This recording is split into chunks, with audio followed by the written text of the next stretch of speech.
Well, good morning, everyone. Welcome back. Final day of this wonderful conference here in the beautiful mountains of Bad Gastein. Rush in, settle down. I wonder how many of you were out rather late last night, festarm, dancing, carousing the night away. Not too many hangovers this morning, I hope. Good to see all of you here in the room, and to everybody joining us online, welcome indeed. This session is very important in that it is looking at the affordability of medicines. The title, Are Medicines Affordable for Health Systems? The Myths, the Facts, and the Ways Forward. My name is Sue Saville. I'm an independent health journalist, formerly with the BBC, ITV News in Britain, and delighted to be leading these discussions today. Here at the EHFG, we're coming together to work out how we can co-create and work together for long-term sustainability when you have the context, of course, of all the other geopolitical events that are going on, all the crises around the world, and health here is top of the agenda. The EC Commissioner, Stella Kyriakides, said on the first day, she said health is as much about economics as it is about care. And that's certainly a focus we're going to have here, because we know that healthcare budgets are, of course, under great pressure. There are inefficiencies of waste, inflation, our growing and our aging populations. And despite representing 15% of healthcare budgets on average across Europe, pharmaceutical expenditure has long been a focal point of political debates too.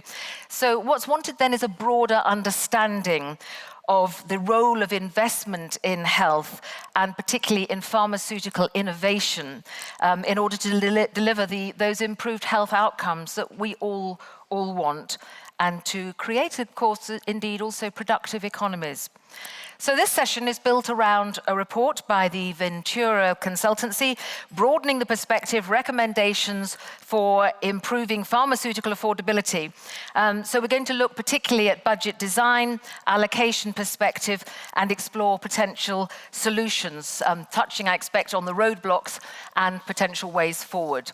So, we very much want your participation, and I hope in the forum so far you've all been able to engage. We had some fabulous engagement at a session yesterday, really great brainstorming, so I'm hoping you're going to get involved. You can get onto Slido. If you're joining us online, go onto your streaming platform and you can see the Slido there. If you're with us in the room, go onto the Slido QR code. You all by now know that stands for quick response. Yes, and you use the keyword globe to get you there. So do go on to that. This is the way to submit your questions and comments. To help me, I have a digital assistant. Martina D'Amore, thank you very much. She's going to filter and monitor the questions coming in. So to wake you up after that late night at the festarm, let's open up Slido. I'd like to see if you could please respond to the question on Slido. When we talk about affordability in medicines, what do you think of? Is it for you more the price of the medicine in relation to its value? Is it perhaps the cost of the medicines in relation to the available budget of the healthcare system? Or the cost of the medicines specifically for the patient? Or are you thinking about the cost of medicines against the savings for health systems? Or perhaps something else? Have a little think. Which one would you say most is likely to be what you think of for affordability? If you put other, it might be interesting to see what other answers you come up with. We'll leave that running. Oh, that's interesting. So, a very strong lead on the cost of medicines in relation to the available budget. That's what affordability means to the majority, but other answers there. 11% of you, 10% of you, have answered other. Is there anyone in the room who answered other who'd like to just tell us what they think? We have Tanya with her roving mic. Anyone in the room who answered other? You're still too slow. Gentleman there, he answered other. Who are you, please? Would you stand up and say who you are and what your other is? Yes, I would like to introduce the topic, the cost of production. In relation to the price. Production. Thank you. Cost of production. That's a good one. Thank you. Thank you very much. Anyone else in the room or anyone online? Martina, is anyone online responding to that? Okay, thank you very much. So, to set the scene, to tell us all about the research and the data on this, it's my great pleasure now to introduce to you the author of the report, Casper Parda-Cooper, who is a partner at Ventura, who's going to give us a perspective on those findings. A big round of applause, please, for Casper. Over to you. Yes, thanks, Sue. So just to make a disclaimer, I'm not the only author. Luckily, I had some people with me who were writing the report, so all the detailed questions you can direct to them. So all about affordability, and I think what I saw from the Slido, what was really interesting is indeed it's a lot about the cost of medicines versus the overall budget. And what we try to do is indeed shed a bit of light on how people look at it and recommend a few ways forwards. And to your point, Sue, it's a recommendation. I don't think we're all there, but really looking forward to the panel to discuss these recommendations. An interesting thing is a bit what Sue already alluded to. Like what we see with medicines to set the stage, it's like many of them have added clinical value, they are cost effective already, and yet still we have an affordability question in between medicines and patients having access to them. And that question is there, and the challenge will become bigger and bigger if you look at the healthcare spending that will grow like with 25% on an annual basis towards 2040. So that challenge will be bigger. However, there's also big risk if we just go simply into cost containment measures, because that's the easy way out. But what you then probably see is what we break the loop of investment. Usually you see new medicines bringing improvement in health outcomes, leading to increased productivity, which increases GDP per capita, which also creates a big loop back with an increase in healthcare funding to fund new medicines. So just pure cost containment is a big risk. And then there's also a question, I saw Per Troyen in the room here from IQVIA who worked on this report. I just want to take this chart, which you also said, is there an affordability issue anyhow if you look at medicines?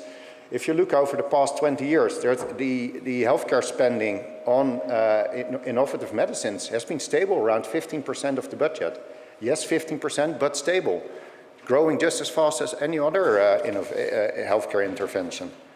However, this is not to say we shouldn't look at it, but if you look at affordability, it's a bit to the point that came from the Slido. How we look at it, it's actually very easy. If something is affordable, it means the ability to pay is bigger than the cost that you need to pay. So if you take a very easy view, then you would say, okay, if we want to improve affordability, we just increase the ability to pay or we decrease the costs. Yeah, we all know that, especially in the healthcare setting, increasing the ability to pay, that's quite a challenge, because in the current setting, you can't increase the overall budget of a government. We can't just slide from one bucket to the healthcare funding. So that's quite infeasible. But also, if you look at cost containment, that sounds very easy, but what we said there, the share of pharmaceutical expenditure is already on the low side and stable. Therefore, what we also saw with the cycle, I think we also need to make sure that spending money on innovative medicines is really an investment in better health outcomes. And if we reduce the risk of the cost in pharmaceuticals, there's also a big risk for the economic model. The economic model for R&D is already under pressure. So that the easy way out of just decreasing cost or increasing ability to pay, I think that's not the way out. So what we said, we need to take a broader perspective, hence also the title of the report. And that means that we need to look over time and over budgets across two different dimensions, and mainly look at what we say the costs offsets that are being created by a number of therapies that we bring to the market. So it's really going from what we usually look at is that we only look in the short term and in the pharmaceutical budget what the impact is. But actually, if you start looking across time, you could see, for instance, that we say, looking at hospital admissions. If you put pharmaceuticals in there, you could have patients that are staying shorter in hospital, decrease the spending in the hospital on care, on pharmaceuticals there. We can also get to a reduced need to rehospitalization. And even further on, outside the hospital domain, you get to productivity gains, where we see that by a number of medicines, people are able to go back to work earlier, be more productive. And we need to take that into account. So it's across time, but also across budget dimensions. So not only look at pharmaceuticals, but also look in the broader healthcare spending and even go beyond that. And the challenge is that this sounds conceptually very easy, and I will get to the solutions in the end of my presentation, but people tend to agree to this, but how to implement is the big challenge. And just on the affordability across time, it is really important, if you want to do that, that we need to invest on the short term, and we need to invest to lower the costs in the future, but we can only do that if we can get financing. And you can do this for therapies that, for instance, are preventative of curative, or reduce complications, slow or stop disease progression. And as an example, you could look at it, one of the most recent therapies in hemophilia B. That therapy costs, looking at the price tag, maybe, I think it's 3 million euros once off. However, what we've also shown is that that therapy is effective for at least 23 years. And the normal cost of a patient with that disease is $20 million over their lifetime. So you can see the trade-off already coming in. But if you don't take that into account in your budgeting and or in your view, you really lose out on this perspective. So the cost offsets it generates might not be included.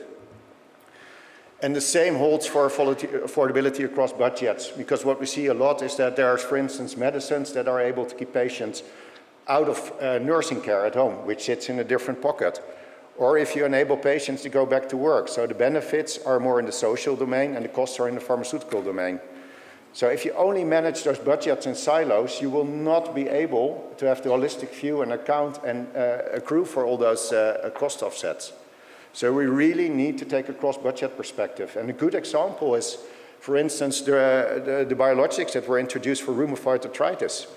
Those people were, I was just telling Per, there was like, those people used to be with rheuma, were in a ward for years in a bed with a nurse to it. With the biologics in there, people are able to go back to work, be productive again. And that's a huge saving to society and a saving to the healthcare system. And then to get there, we see actually 5 solutions. I won't go into detail, but this is what we really need to do. It's like, A, look at long-term horizon scanning and multi-year budgeting to take into account in both planning and procurement processes those cost offset over time and over budgets. That's one for sure. But we also, in health technology assessment, and in some countries already do it, but not everywhere in Europe, we need to take into account the society value, which means, for instance, the productivity gains. Take that into account when we make the cost effectiveness decisions. And also new innovative reimbursement agreements that are more long-term, that take into account the benefits and the risks over time. So to include it and spread the risk between manufacturers and governments. Integrated budgeting, a very important one. For instance, my own country where I originate from, you can probably hear I'm Dutch, but we have separate pharmaceutical budgets already, like one for the outpatient setting and one in the hospital setting. These are not communicating vessels, which makes it very difficult. And the last one, I think a really new one, that's the social impact bonds, where you can have third parties invest, and that's what's sometimes needed, extra money to invest, and then come back to the savings later on. So just to sum it up, the question is to the point that IQVIA made already. Do we have an affordability challenge? Keep that in mind. Is there a challenge anyhow? It's only 50% of healthcare spending and stable. And if you just want to improve affordability, it sounds easy, increasing ability to pay or decreasing costs, but there are actually not that many viable options. So we really need to take a broader perspective to take into account cost offsets that generated over time and or in other budgets. And in that way, we can go back to the positive loop that innovative pharmaceuticals have, like increasing outcomes for patients. Thank you. Casper, thank you very much indeed. Casper Pader-Cooper from Ventura, thank you. And I'm sure your full report is available online for those who want to find it. But thank you so much. My gosh, you've covered a lot of the key areas there, and I want to see now what our expert panel make of this. How can they take your research, your data, your suggestions forward? I'd like to invite to the stage Anka Thoma, who represents patients. She's the Executive Director of the European Patients Forum. Anka, would you like to take a seat there? And Boris Azaiz, who is from MSD, where he's the Director of Public Policy. You can be our token man on the stage, Boris, in the middle. Online, we have joining us two guests. We have Cesar Hernandez Garcia at the Spanish Ministry of Health, where he's the acting Director General of the Common Portfolio for the NHS and Pharmacy, and also Jaime Espin from the Andalusian School of Public Health, professor there. Welcome to you all. So I want to ask you briefly, having heard Casper's presentation there, what you make of it. Anka, perhaps you first. What did you make of that presentation? What resonated for you? Thank you. Good morning. I hope you're awake. I hope I'm awake.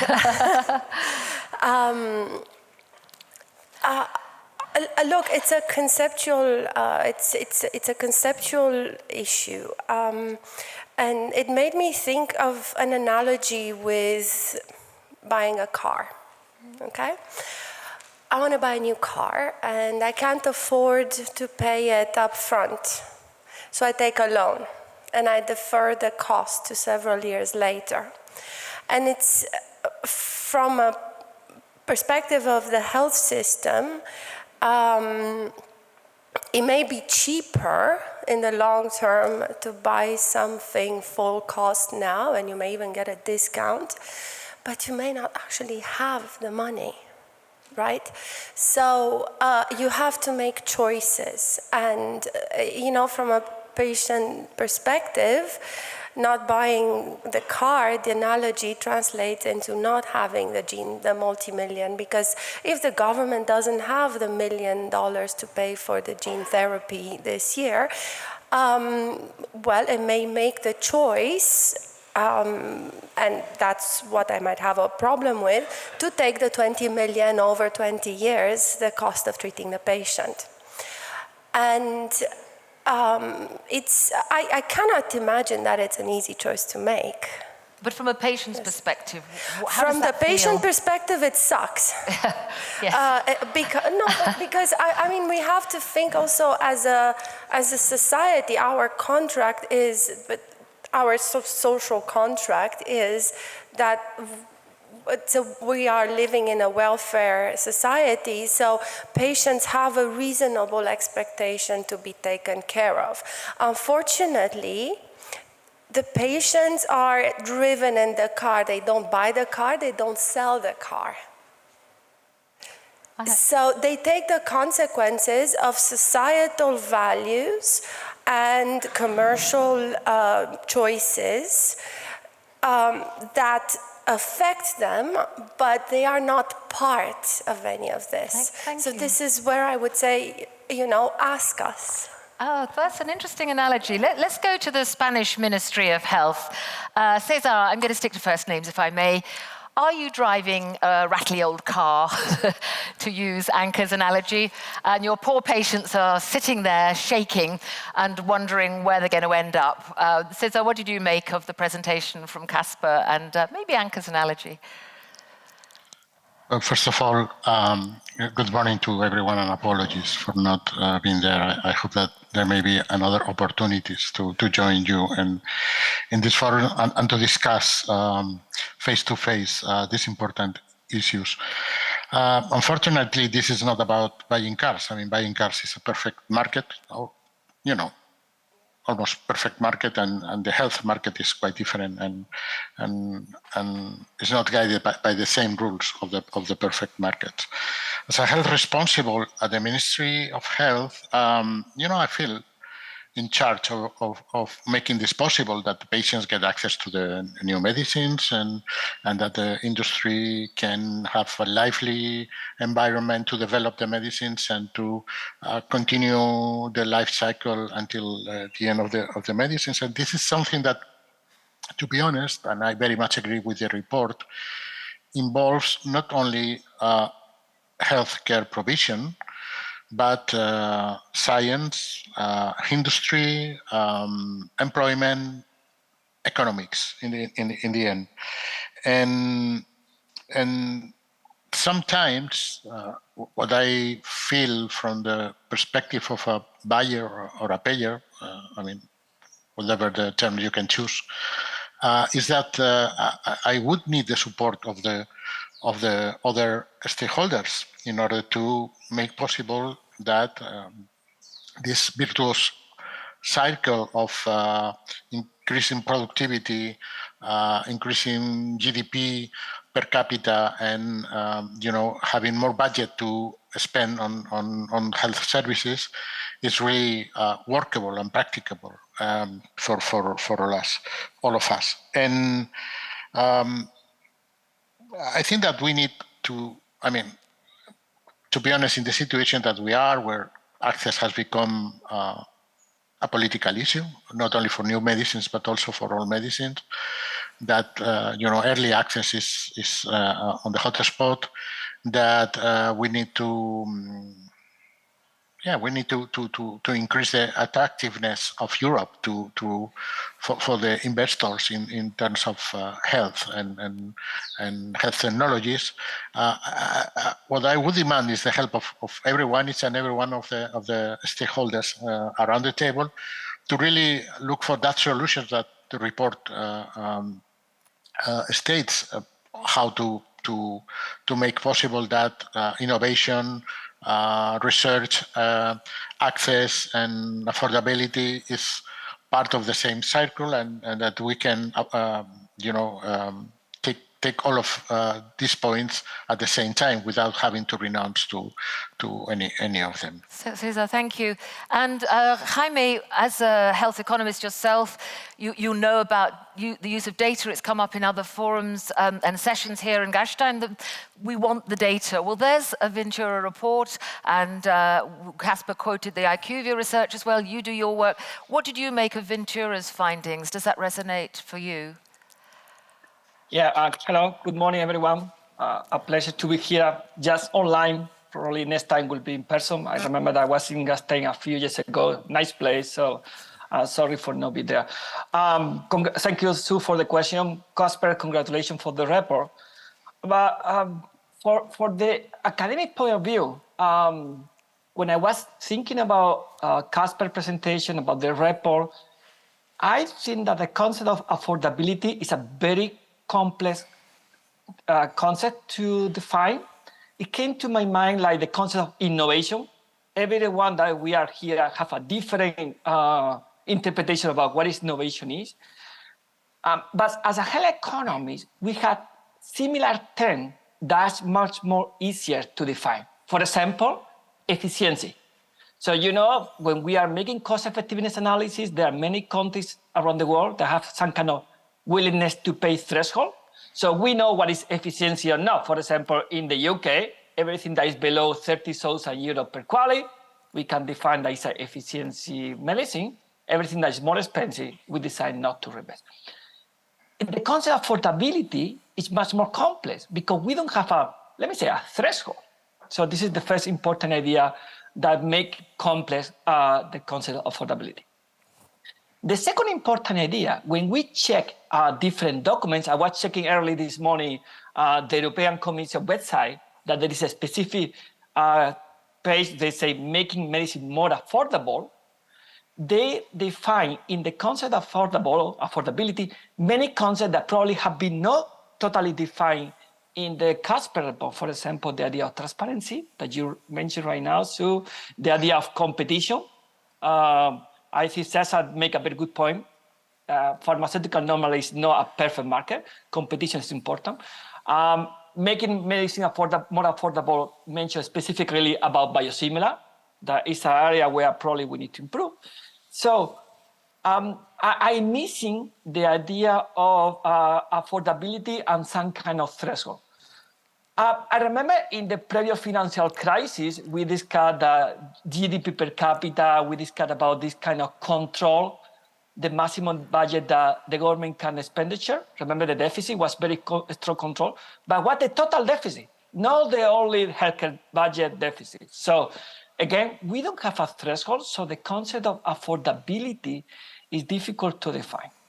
And finally, my last idea, I'm sorry for my long speech, I think that the concept of affordability is not related to a single product, it's related to the whole budget. I think this is very well explained in the Casper report, where probably when we discuss about one single medicine, we discuss about efficiency. When we discuss about all the budget, on the short term and long term, we're discussing about affordability. I think that this is a a clear consensus that we can discuss later. Thank you. Jaime, thank you very much. Some really important points there. Boris, you represent the industry perspective. Jaime was saying there how difficult it is, the complexities of defining this as we've tried to define affordability. What about from the perspective of industry? What's your take on affordability and what's your take on what Casper presented there? Yes, thank you, Sue. So I find those remarks really interesting, and because we've been working on this report at the Healthcare System Working Group of FPR, but it's very refreshing to hear from patients and payers or health authorities and academic like Jaime. Taking on the car example, I think we need, and it was mentioned that we operate in welfare states, and we look for functioning healthcare systems. And in a functioning healthcare systems, patients don't buy a car. Health authorities build cars. And so that's very important to understand, is that the role of a health system is to integrate different inputs, hospitals, physicians, drugs, devices, and so forth, and produce units of healthcare, okay, in the best, most efficient way. And the affordability challenge is at that level. In the car industry, actually, since the 1980s, they've been very car-centric, okay? And we're still talking about patient centricity. Car centricity is the reason why our cars today, they start in the morning, okay? Because I'm old enough to remember that cars wouldn't start in the morning, okay? So that's the car analogy. In terms of affordability, I really like what Jaime said about we don't have a threshold. And let me, clarify it as, dumb it down to my level. Basically, when we're talking about affordability of medicines, is it the price? Are we talking about the price? Everybody thinks, this price, is it affordable? Well, if I tell you 50 cents, 5 euros, 50 euros, okay, 500 euros, you have no clue as an integrator. Okay, as a person, you say, 500 sounds more expensive than 50 cents. But the problem for a healthcare system is not really the price, it's the budget impact. Okay, it's how many patients. So believe me, a 50 cent a day diabetes product is going to have a much bigger budget impact than a 2 million euro gene therapy. Okay, because you're comparing 30 million people with maybe 300. So the budget impact is really important. But beyond the budget impact, what is important, and that's what Jaime is thinking about when it comes to threshold, is that what is the value for money? If we all agree that health is an investment, pharmaceuticals also are an investment, meaning that as buyers of technology, health systems need to be able to integrate the value that they're getting from those inputs. Right now, the main problem that we face in Europe is that most health systems apply siloed annual pharmaceutical budget, meaning that whatever is available this year in my pharma budget, that's it. And I'm not going to spend more. And by the way, if I spend more, there's going to be a clawback and I'll get the money back at the end of the day. Whether it has a benefit for the hospital budget or beyond healthcare with long-term care, that is going to be a growing problem, it is not the problem of the payer. And that's really, so obviously we need to find a threshold, but until we understand that when we're buying technology, we need to really integrate the value throughout the system, we are going to have an affordability problem. And let me give you a very simple example. 10 years ago, the industry launched a new class of anti-diabetes product called DPP-4 inhibitors. So they lower your glucose level if it's too high, they rise it if it's too low. Much better than the standard of care. The first product to come on the market in Europe, in Germany, well, EQUIC, the health technology assessment body, which is no friend of the industry, really gave high mark high marks to this product. And immediately the German sick funds used it because they care about the total cost of their patient population. So they could see the benefit of diabetes patients not going to the emergency room, not costing more to the system. Move to Italy, where IFA is concerned with only the pharmaceutical budget. It took 7 years of negotiation for a 50-cent a day medicine. So when we are talking about high-priced medicine, let's not forget that we're talking about budget impact and that also the public price is not what the public pays. So there's long negotiations, discounts, rebates, and clawbacks. And so this example between Germany and Italy, I mean, this is an absolute loss for Italian patients and the Italian health system. And that's quite striking. So that's what we are trying to, that's how I understand Casper's report or Ventura's report about affordability. We are going to make products affordable, provided that we design our budgets accordingly and treat them as an investment. Boris, thank you. We very much want to have your input, so do keep questions coming on Slido, and we'll take some in the room shortly. Anka, I think you've set the stage with your metaphor there with the car. But I'd like to then just, Cesar, let's come to you again. The points that Boris was making there about the national payer's perspective and different countries, of course, having their own jurisdiction on this. What are the challenges then for national payers when you're considering affordability? Well, first of all, let me say that I can understand that to deal with 27 member states in Europe is difficult for the companies, but believe me that negotiate with more than 300 companies at the national level is also a mess, and that it's not easy to, with different policies also within the companies. So I mean, the point is that we need to probably try to find the ways to harmonize a little bit the way we are doing things at the EU level. I mean, this is my point. I'm not, for sure, one solution that that one size fits all is not possible because, I mean, for example, I mean, when Casper said that 15% of the budget is for pharmaceuticals, in Spain it's more than 22%. So it is not the same, and probably we need to also deal with some peculiarities in even to revert them to other solutions. My points in this regard is I feel that the system has become more and more complex, adding one layer over other of complexity, and this is something that has not worked at all. I mean, we are in a poor situation, probably because we have been adding more complexity to the system. So is it about value? Is it about how you assess the value? How do you as a national payer focus on that issue? I mean, you can imagine that when we address a new medicine, we are looking at the value of the medicine or a given technology. The problem is how to deal with uncertainty, both clinical and financial, when a product is, the pressure for early access is too strong.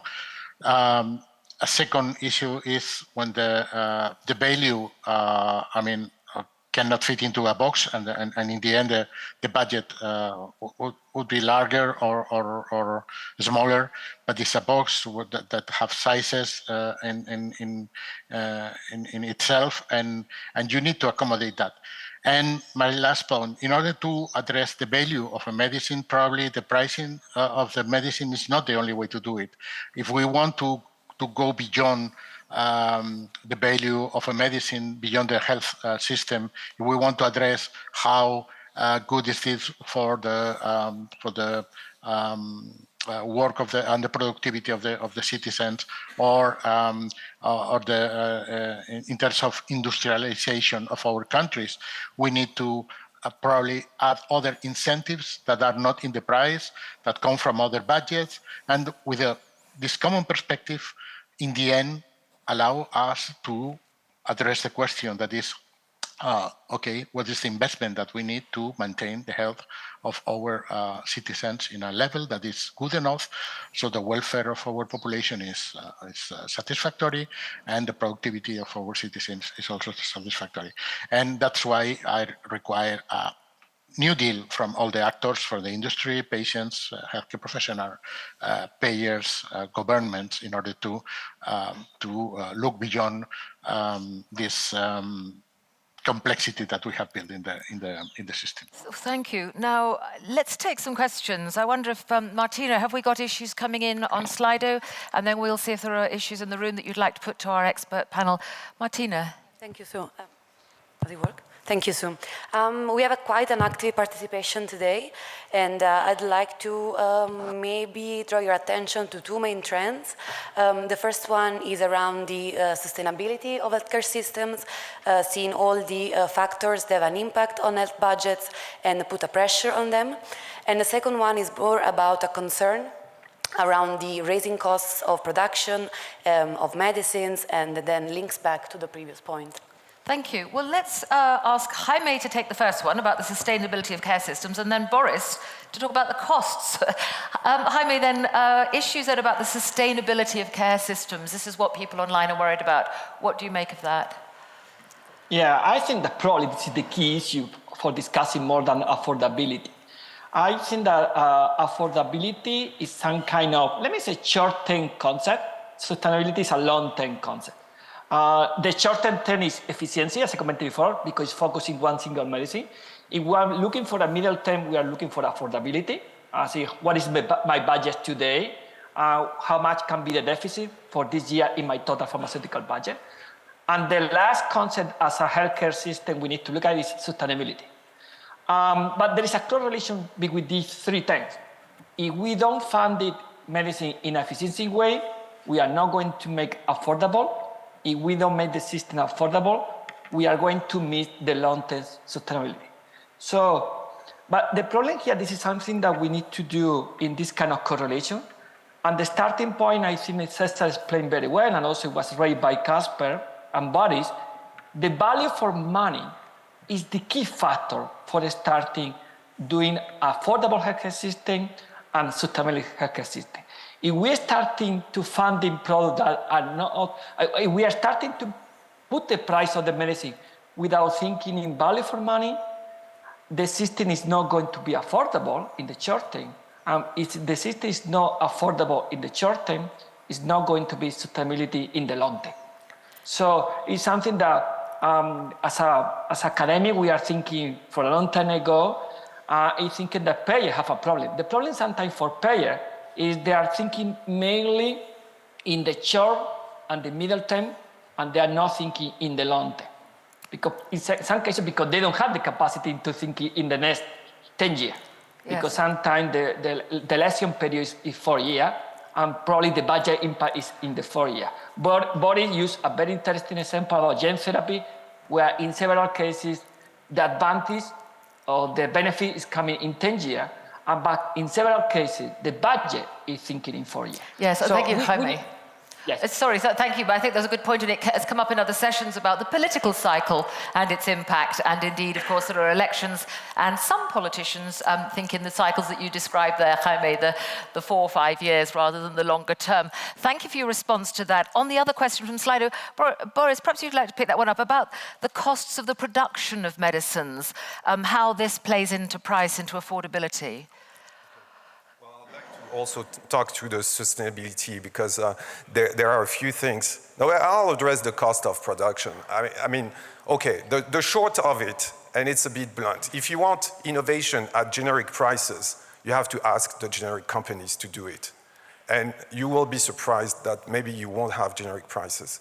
So the problem with the cost plus pricing model, asking for the cost of production is not very efficient. You want actually to especially on commodity products like generic products, you want to get the benefit of competition. And competition in the generic sector sometimes goes very, very far. And so I'm not bashing the industry, but I do remember Jens Spahn, the Minister of Health of Germany, some years back, maybe during the presidency of Germany, saying publicly that at a generic industry meeting that he was surprised to have received tenders for 0 cent per pill, okay? 0 cent per pill. So the cost of production is really not something that you want to look at. You want, for commodity products like generics, you want to make sure that they're efficient, so you want to work with competition. But then for innovation, it's really, really irrelevant. Right now, the payers are in the best position. Of course, there's always a conflict about price and it needs to be negotiated.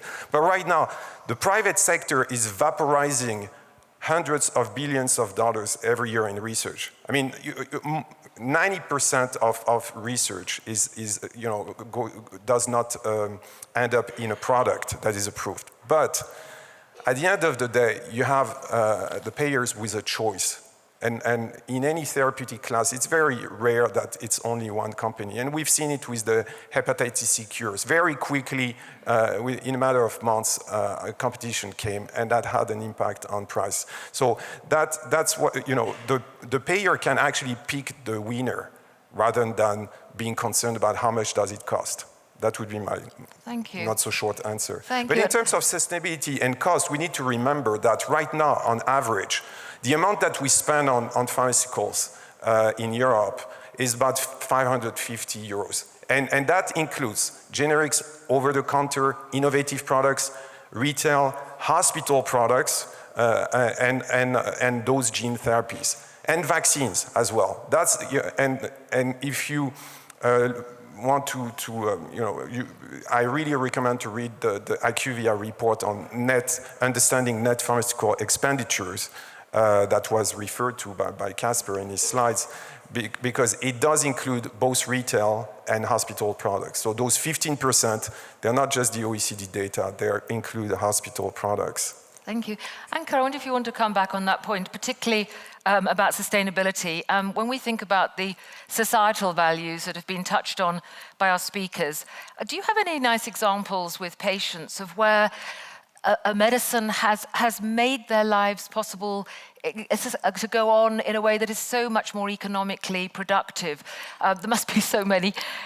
Just to look at what you see across Europe from your perspective of the societal value of the medicines, and that the value of that should be added in.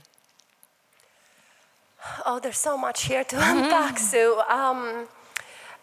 Well, look, quality of life improvements in therapies, whether it's medicines or services, quality of life is incredibly important for patients, and it is not necessarily recognized as a metric in the assessment of the value of medicine. What I was actually thinking is, I think this discussion is going in a direction where we have to decide whether more money is the answer or not. And what I think is needed actually is not necessarily more money. It's into pharmaceuticals. What we need is better coordination, more transparency, especially towards patients, because what happens is when medicines are unaffordable, the outcry comes from the patients, because we are not part of the car dealership negotiations, right? And I think there is perhaps a misconception that patients, because by definition they are biased towards having treatment, they are not capable of understanding the complexities of budget allocations for medicines. But we are. And that's why we absolutely are. And this is coming back from what you were asking me. What I see from member states is where patient organizations are involved, the outcomes for patients tend to be better. Well, that's a really good point. So I hope that Boris for industry, Cesar for national government, Jaime in academia will take that on board, get patients involved, and you should be part of the design and the co-design of the card car dealership. I love that point. Sustainability. Exactly. Yeah. Let's see if there are any questions in the room. We have a roving mic. Gentleman there. First, if you'd like to stand up, say who you are, and put your question, please, and then we'll take some more. Yes. Hi, good morning, everyone. Yanis Natsis from the European Social Insurance Platform. So the umbrella association in Brussels that represents social security institutions, to put it very simply, what we call the payers or the buyers. So a few points. First of all, just to make clear that obviously payers, we want to sign deals. And payers are signing deals with the companies. So nobody wants to decline reimbursement requests. That is in nobody's interest. Second point that we hear often, and it's important to debunk, is that obviously, we want to have investment in Europe. We want to have a good, sound industrial policy in Europe that creates jobs in Europe. And you might be surprised and you might wonder why I'm saying this, but the explanation is pretty self-evident, and we're going to talk about it this afternoon. We need the social contributions in order to have the welfare state in Europe. So we all have to do our share in maintaining this, which is, as it is said this afternoon, the true soul of Europe, this welfare state. The equity, the social cohesion. And I think companies also have to play their role in that, in safeguarding the solidarity that we have in Europe, and we're still enjoying that. But obviously, we want to sign deals, but obviously companies have to understand as well that we're doing it keeping in mind societal needs, because we have specific resources, and with those resources, we have to cover all needs of everyone. And therefore, we are also accountable for how we use taxpayers' money. So I know that this might sound all self-evident, but these are fundamental elements that we need to keep in mind. So my question would be, on Boris's point about budget impact, what do we do in case we get to the point where we have a significantly therapeutic treatment against Alzheimer's? Where there you have a big volume, and you have also so a big number of patients in need who will need to take this treatment for a long time. So Boris, I would like to hear your thoughts on there, where we're not talking about one-off payment for a few patients around Europe perhaps, but we're talking about huge numbers of people. And the second point is, in Brussels, all of us, at least all of us who are active there, we hear a lot about all the incentives that we need to give to the companies to make sure that we have manufacturing in Europe, or that we guarantee the security of supply, to put it simply. What I hear, though, is that companies want to have even more of perks and benefits granted by the legislators. But what I hear from my members who are negotiating the deals, and as I said, everyone wants to sign those deals, is intransigence from the companies. The prices get higher and higher for certain products. I'm not generalizing. And companies do not want to move an inch from where they stand when it comes to their price setting, without even really explaining their price setting strategies, as only saying that, you know, the sky is the limit, or as we know, the escalator phenomenon. So these two questions. Thank you. There's a lot in there. And Boris, I'm going to ask you to be fairly brief, because I'm not going to ask you to negotiate here today on those prices and whether you're going to budge. So there's a lot in there, and thank you very much for those points. It's very, very helpful. If I may, Boris, ask you to be brief in your response. Alzheimer's cost and incentives, and are you utterly intransigent? But be careful how you answer that one. Yeah, no, this is a great question. Actually, Yanis, I wanted to ask you exactly that same question. How exactly your members are going to finance Alzheimer's and dementia? Because it's not been budgeted for. It's not being budgeted for by the insurance companies. It's not budgeted for by social organizations like the ones you represent. So I had that question, and quite frankly, what Casper showed and what I talked about, you know, making the case against silo budgeted and making the case in favor of integrating different budgets. For Alzheimer's, it goes even beyond, and nobody knows how to do it because it goes into long-term care, tertiary care, and nobody is representing this here. It's, you know, mostly healthcare budgets. And so here I would say the case for looking at how to make those drugs affordable. And again, when you paint the picture that it's going to be big for everybody, etc., that's usually the sort of dissonance there exists between innovators and payers. We come with a product and we want it to be, to work on a very specific patient population, increasingly so. And on the other side, the payers believe that we want to cover 100% of the planet with our product. And that creates a lot, that explains also the length of the negotiations. It's just on the basic point of who's going to be really covered. And that's why we need innovative payment models. We need to create a pricing and reimbursement sandbox, the way we are discussing about a regulatory sandbox, so that payers can make those deals. Because I'm sorry, there are still very few countries in Europe where you can make a deal. Price volume agreement, okay, a price volume agreement, the more the payer buys, the lower the price. It's a very simple concept for any business. It's still qualified as an innovative payment model. So for the hepatitis C cures that were launched 8 years ago, so Spain did it, Italy did it, but most Central European countries, they don't do deals because the perception, first, most governments like to decree the price. There should be a decree, and then, rather than a contract, and then in certain countries, the perception that you enter into a deal with the private sector is not good publicly. It's going to be used by your political adversaries for all sorts of reasons. So we need more deals, actually, and I think when we were talking about this at the Oslo Medicines Initiative, rather than, I got a sense that people want a perfect pricing and reimbursement model as if it exists. Whereas what we need is to create the regulatory space, the headroom for payers and companies to negotiate something that works for this particular therapeutic. One size fits all doesn't work. For gene therapies, for generics, for non-communicable disease, once-a-day pills, and so forth, you need different models. And only the payer at a given point, looking at its patient population and a company with a very specific product can achieve that. So we need headroom for innovation in terms of payment models. Thank you, Boris. Gosh, there's so much in there. There's another question. I think, Marcin, Jack, you have a question. Would you like to introduce yourself and put your question? And I hope to bring in Cesar and Jaime, if it might be something that they could answer, please. Yes, my name is Marcin Czech, and I am a head of Polish Pharmacoeconomic Society.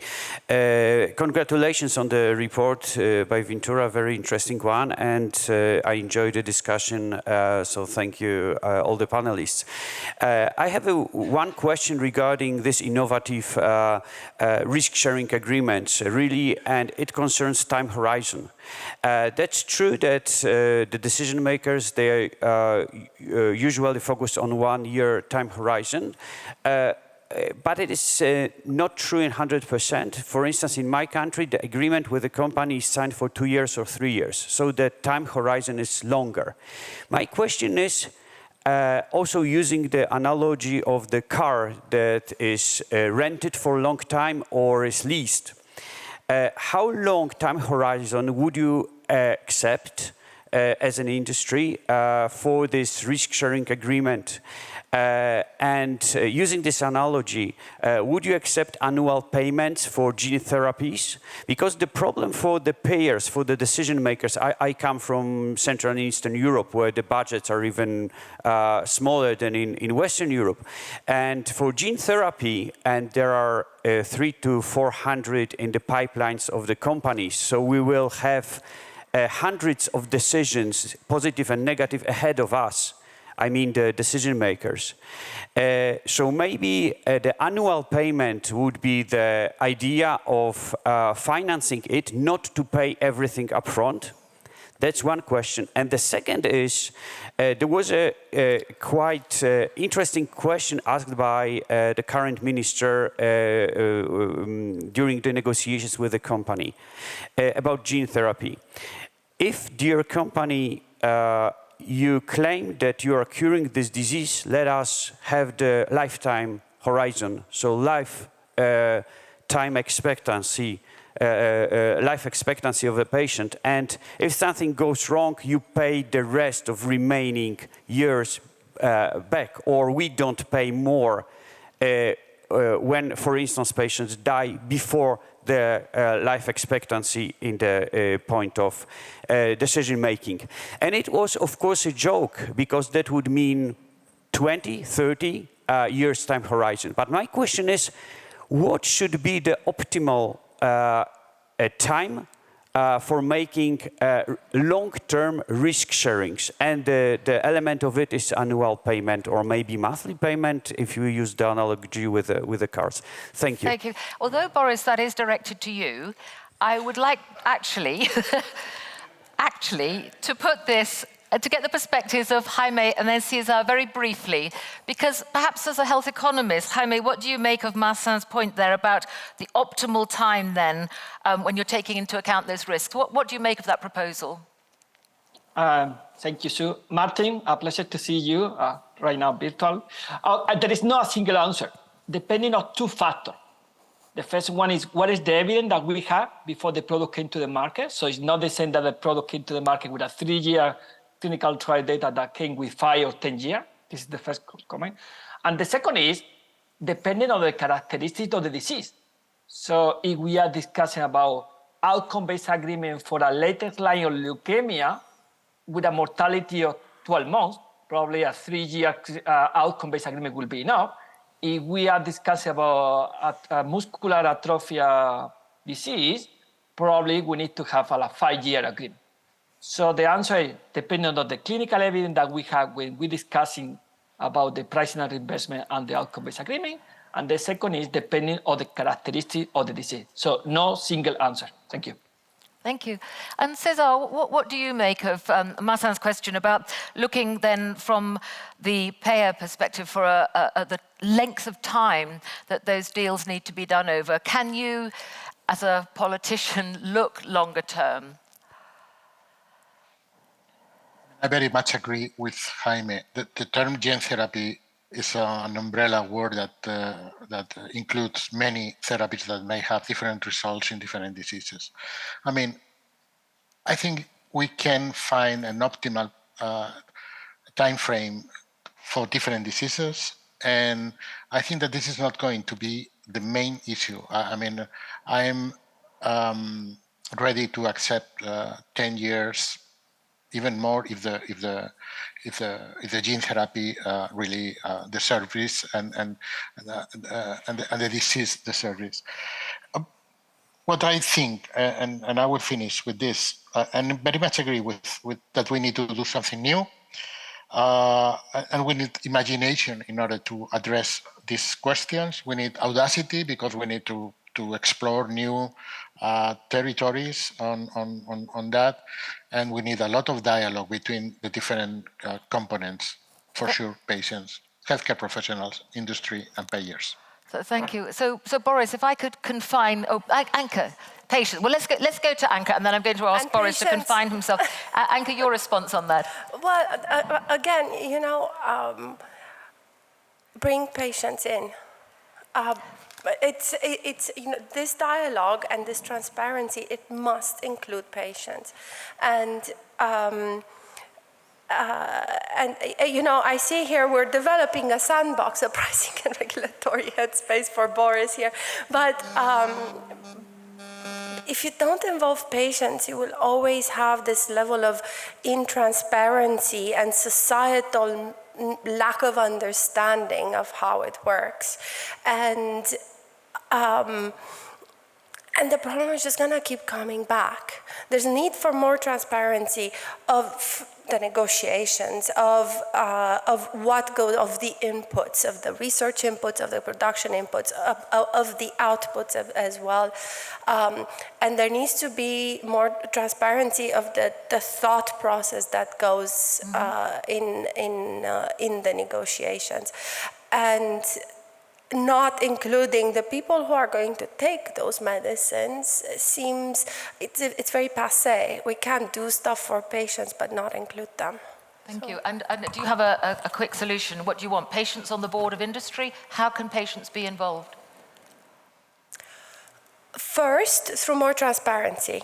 Second, with dialogue with industry, but also with payers. Hi, Yanis. Right, thank you. Let's have a coffee. Thank you. Boris, confine yourself initially to not all the payment up front. Does that work as a proposal?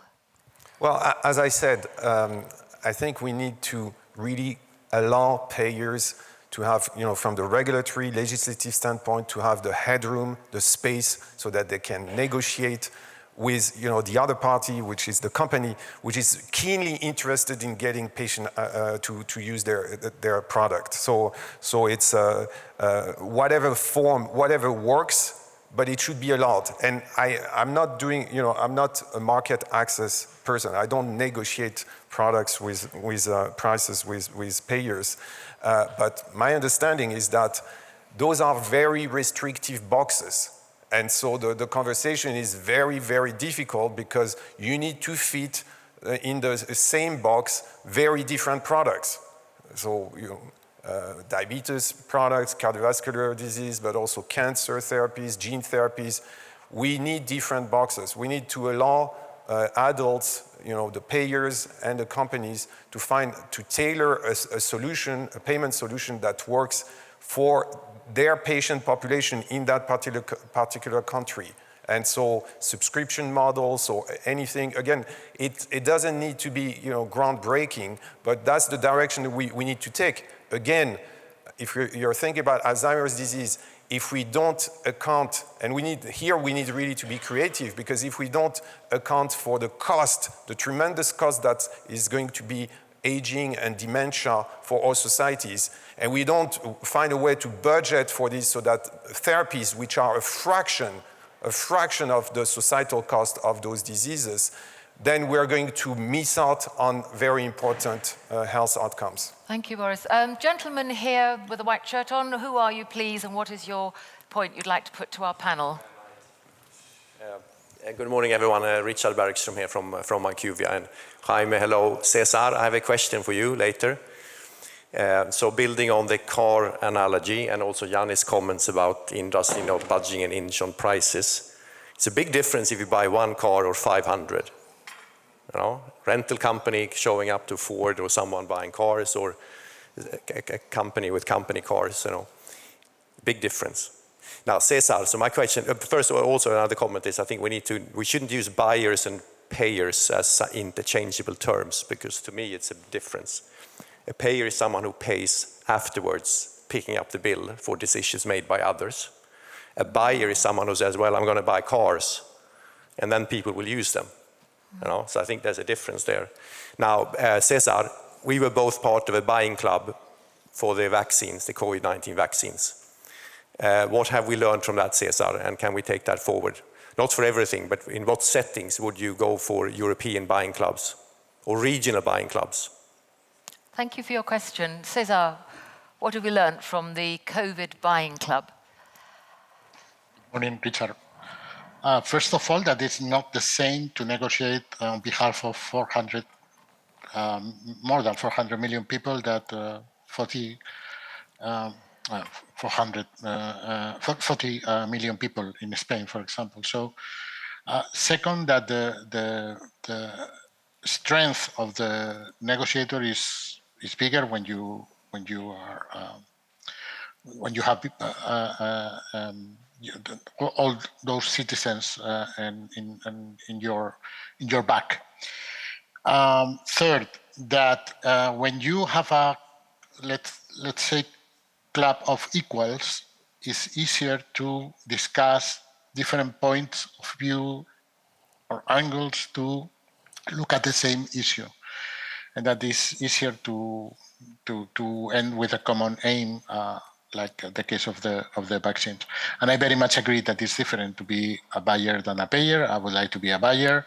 I would like to signal what I want, and I would like an open dialogue with all the people in order to, make possible that we influence the shape of the products that we would like to receive in the coming 10 years, and not only to receive the products and then to decide what is the price once the investments have been done.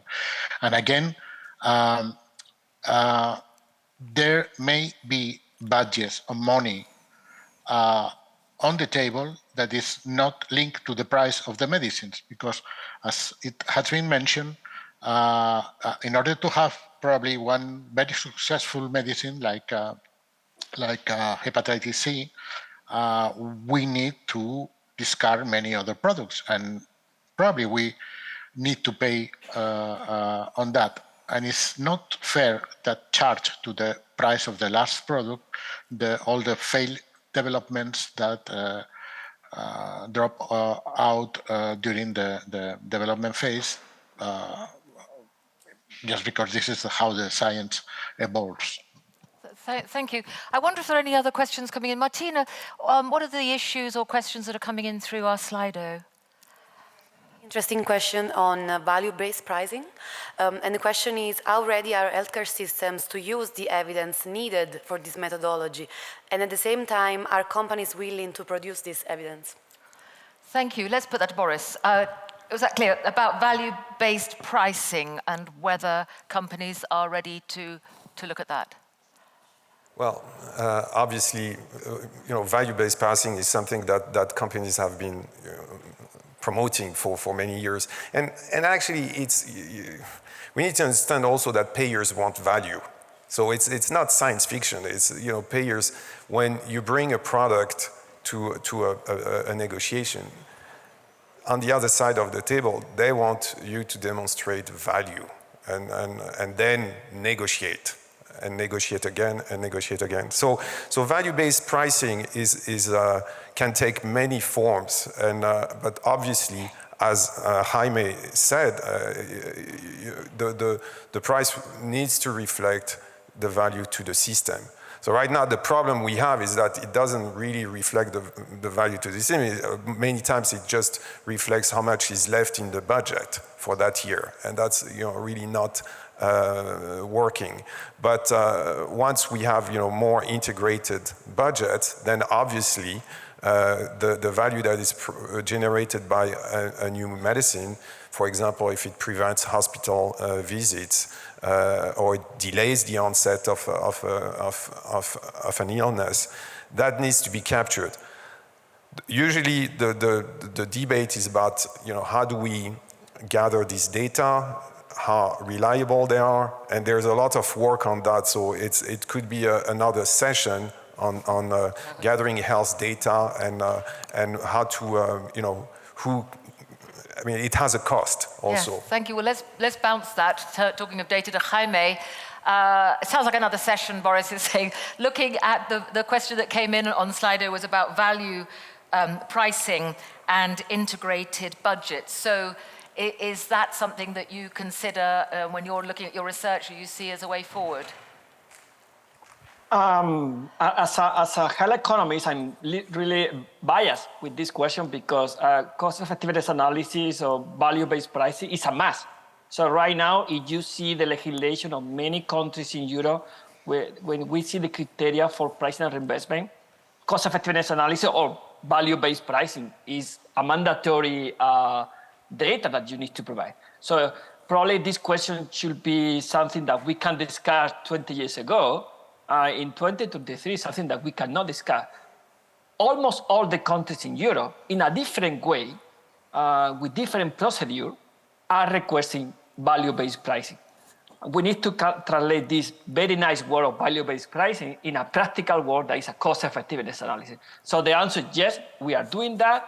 Most of the countries are included in a different way. Probably England with NICE is the most, let me say, interesting example. We have Swedish in a different way. Spain, and Cesar is here, can explain very well how cost-effectiveness analysis plays a role. And the answer is yes, most of the countries in Europe are using value-based pricing for discussing reinvestment. Thank you. As we draw to close, I see there are a couple more points in the room. Actually, let's just take quick comments, and I want to ask each of our panel. There's two ladies there, if you'd like to just make your comments, please. One question on what's coming towards us maybe in the future. It's a really productive time for medicines research at the moment, and with artificial intelligence and especially applications such as AlphaFold, the likelihood is that there'll be more and more drugs coming to the market in the years to come. And how do you think these technology developments will affect not just the affordability, but also our ability to cover for so many new drugs at once? Thank you. I'm going to put that to our panel in a moment, but I would like just to take the other question at the same time. A lady there, who are you, please? Hi, I'm Pooja Jha, Editor-in-Chief of the Lancet Regional Health Europe, and I have a question related to the affordability of drugs for the healthcare systems. And the example I'd like to draw here is Alzheimer's and dementia. So we know that this year lecanemab has been approved by FDA, and this drug is priced at $56,000 US per year per patient. And if the price in Europe would be similar, then we are talking about a healthcare cost of 133 billion euros per year for 27 European countries. And right now, 5.4 million people in 27 European countries are eligible for this treatment. So this means that this treatment is so expensive that even European healthcare systems cannot afford it. So how do we address this condition and this is such an important health burden for Europe and also going ahead, and we need such treatments. So what is the solution here where even the healthcare systems won't be able to afford? Thank you very much for those questions. Well, it's very short time, so the answers are going to be very short, but luckily I have a little bit of magic to help you. We have a crystal ball here, and if you gaze into my crystal ball, I want you to answer both of those questions incredibly briefly. About AI, about global affordability, about drugs like dementia. Let's start online first. Cesar, I hope you can see my crystal ball. Please look into it, it's magic. Very briefly, what do you see? How optimistic are you about perhaps picking up on the point about artificial intelligence? Is the future looking exciting? Yes, it is. And I think that we, as a group that is interested in the same thing, we have the opportunity and the obligation to have a kind of agreement or new deal to incorporate data, artificial intelligence, new methods for production, new methods for price agreements and how to do it, methods to follow up the impact in our in the health of our citizens of changes in the budget. So just have an open dialogue. Let's do it. It is possible. We are all interested in this because otherwise this is something that is not going to work for any of us. So, thank you. Thank you. And again, thank you so much, Cesar. Again, briefly, Jaime, looking into the crystal ball, perhaps picking up on those points about AI, about the huge burden of some of these issues coming through.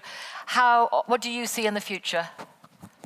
I can see that we cannot set the price of a product like for Alzheimer's if we don't know the value. So to discuss about 50,000 euros per patient per year, if we don't know yet the value, is against what we discussed a few seconds ago about value-based pricing. This is my first comment. And second comment is, if the value is according with the price, there is another a financial instrument like budget cap or price volume agreement in order to reduce the total burden or the cost for the healthcare system. So I feel very optimistic getting an agreement about price volume agreement or price discussion. Thank you. Thank you. And I'm going to leave the last word to Anka. So before that, Boris, briefly, looking into the crystal ball.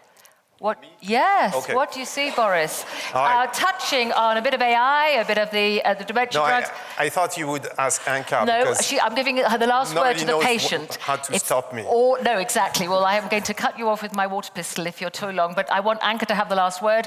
Look into the crystal ball. What do you see? All right. So on the future of science, let's take it offline. It's a fascinating topic. The truth is that at the end of the day, whatever we, obviously we need to embrace the science, but we are so far away from engineering pharmaceutical research. Everything we're doing is at the frontier of science, untested theories most of the time. And sometimes we even, there are products that have been approved and the scientists are still scratching their head to know why it's working that way. But I want to address the cost issue. So first, when looking at the future, one thing that we seem to forget is to look at the past to inform this. And I can assure you that for the last 20 years, there's not a single time period during which some new pharmaceutical therapy was supposed to break the bank. I mean, cardiovascular disease, HIV, hepatitis C cures, new cardiovascular products and so forth. And the learning, every year the OECD in Health at a Glance says, well, last year, the drug expenditures have not risen that much. I mean, you can look at the tables. It's always the lowest intervention against other hospital administration and so forth, except prevention, unfortunately. But, so when you look at the IQVIA figures, 20 years ago, it was 15% of healthcare spending. Today, it's 20%. So within 20 years, we've brought tremendous amount of innovation. And every year, the house was on fire, okay? Except that, looking back, it didn't happen. So right now, for Alzheimer's, first, the public price is not what the public pays. So whatever price is in the US, nobody in the US pays it, let alone in Europe. So we saw the same thing with hepatitis cures. The Spanish MOH back then, when Sovaldi was launched, calculated and said in public that it would cost 15 billion euros. Obviously, that didn't happen. And then we need to account, that's why the integration of budgets is important, because the cost of illness in Germany in 2020 was 420 billion euros. Okay, so we need to integrate the value component and make those drugs affordable. Otherwise, they will not be developed. Thank you very much, Boris. And Anka, you gave us our lovely analogy. Looking into my crystal ball, as patients in the car that's driving along, that you didn't buy, you didn't co-design and build, do you feel safe? What do you see in the future? Where are you heading in that car? Okay, I was really ready to step away from the car analogy because in my head I was thinking, okay, so I'm giving Yanis here my money to buy me a car from Boris, and I was like, my head was spinning. Because, I mean, all of this money, it's not all taxpayer money, but a lot of it is taxpayer money. No, look, if I'm looking into the future, what I'd like to see is a solution-oriented dialogue that also includes, the drivers of the car, because that car has to be fit for purpose. Thank you. And we're all in the car, let's face it. We are all with you as patients. And the car is the healthcare system. Like, fundamentally, it's not like the Boris makes some parts and there's others that are made elsewhere, but it has to be fit for purpose and it has to take us through a healthy life. Thank you, Anka. Well, thank you to all our speakers. Thank you to everyone in the room. Thank you to everyone who's joined us online. We need to remember how successful we have been also. It's understandable there are debates and conflict, but take melanoma. 2015, 5% of the patients would survive after 5 years, okay? Today it's 50%. So in that room, that means that 3 people 8 years ago would have a 5-year survival versus half of the room. That's a tremendous success and we should rejoice. Thank you, Boris. Thank you very much indeed. To our speakers online, Cesar and Jaime, thank you very much for joining us. To Anka, to Boris, to all of you in the room, thank you very much indeed. It's been a great discussion. Thank you.